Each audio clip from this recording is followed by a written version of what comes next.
Have you ever felt completely alone, like you've hit rock bottom and there's nowhere left to turn? David, a man after God's own heart, knew that feeling all too well.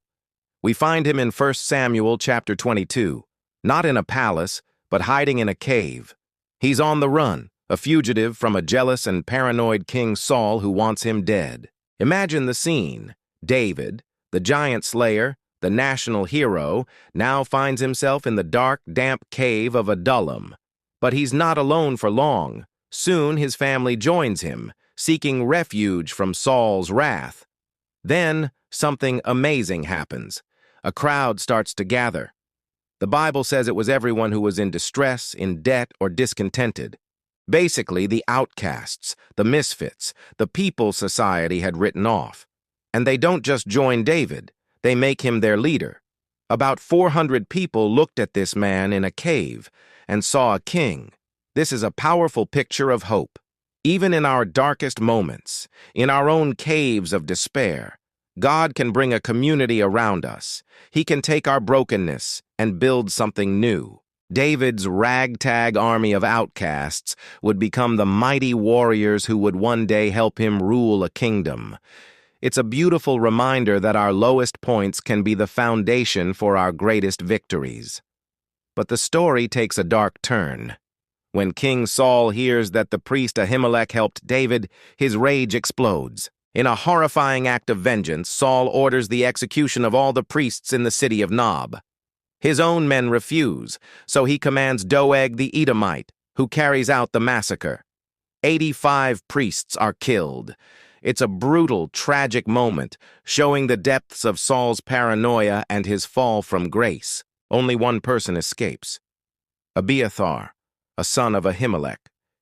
He flees to David, bringing the sad news. How does David respond? He doesn't make excuses. He takes responsibility. He tells Abiathar, "I knew that day that Doeg would surely tell Saul. I am responsible for the deaths of your father's whole family." This is true leadership. It's not about being perfect. It's about owning our mistakes and showing compassion. David welcomes Abiathar, promising him protection and fellowship. Moving into chapter 23, we see David's leadership in action. He hears that the Philistines are attacking the city of Keilah and stealing their grain. What does he do? Does he stay hidden in his cave? No. Even as a fugitive, his heart is for his people. He asks God, "Should I go and attack these Philistines?" God's answer is clear, "Go, for I will give the Philistines into your hand." But David's men are afraid. They're thinking, "We're already running for our lives from Saul, and now you want us to pick a fight with the Philistines?" Their fear is understandable. So David does something crucial. He inquires of the Lord again. He brings the fears of his men before God, and God confirms his promise. This second confirmation gives the men the courage they need. They go to Keilah, defeat the Philistines, and save the city. This teaches us a vital lesson about seeking God's will. Sometimes we need to ask more than once, not because God changes his mind, but because we and those around us need reassurance. True faith isn't a one-time decision. It's an ongoing conversation with God. But the danger isn't over. Saul hears David is in Keilah, a walled city, and thinks he has him trapped. David again turns to God, using the ephod that Abiathar brought. He asks two specific questions. Will Saul come down? God says he will. Then, will the people of Keilah hand me over to Saul? And God says, they will. The very people he just saved were willing to betray him to save themselves. It's a harsh reality, but David listens to God's warning and escapes. Soon after, in the wilderness of Ziph, David gets an unexpected visitor.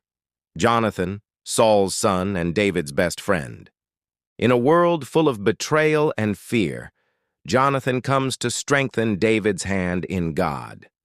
He reaffirms his loyalty and God's promise, telling David, "You will be king over Israel, and I will be second to you." This moment of true friendship must have been like a drink of cool water in the desert for David's soul.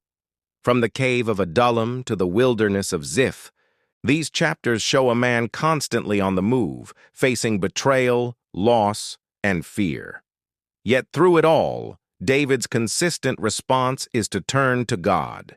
He builds community, takes responsibility, seeks guidance, and trusts God's promises, even when everything seems to be falling apart.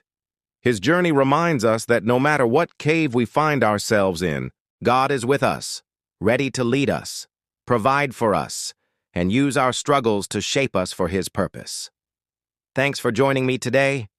If this story encouraged you, please hit that like button and subscribe for more content that dives deep into these timeless truths. See you next time.